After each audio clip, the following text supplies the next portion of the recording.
O silencio foi o noso abrigo para sobrevivir. Agora, a voz é a nosa ferramenta para transformar. Somos mulleres do rural, queremos contratos dignos, conciliación real, formación continua e presencia nas mesas onde se decide o noso futuro. Cando faltaron servizos, fomos nós quen cubrimos cuidados, transporte e papéis. Cando houbo que emigrar, gardamos a casa e a memoria. Non queremos medallas, queremos recursos, corresponsabilidade e poder de decisión.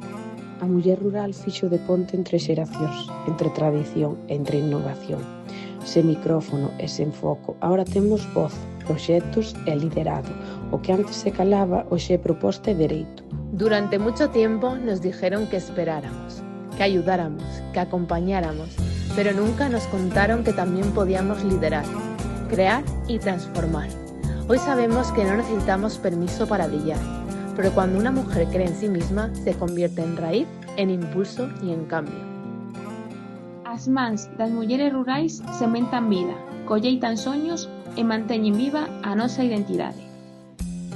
Non pedimos permiso para existir, existimos desde sempre. Agora exiximos que ese existir conte, suma e dirixa.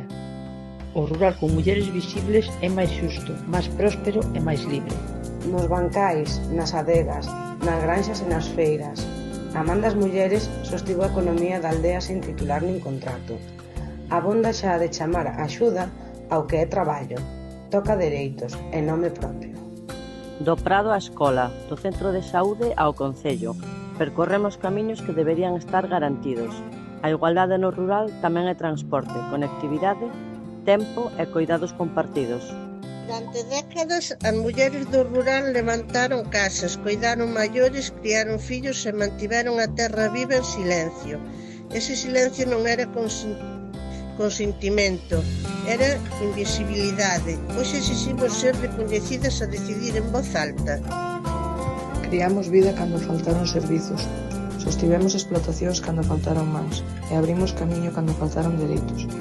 Hoxe dicimos claro, non queremos favores, queremos xustiza. O rural escribiuse moitas veces en masculino, pero a súa caligrafía é feminina. Leita alba, vendima o solpor, contas na libreta e lume no fogar.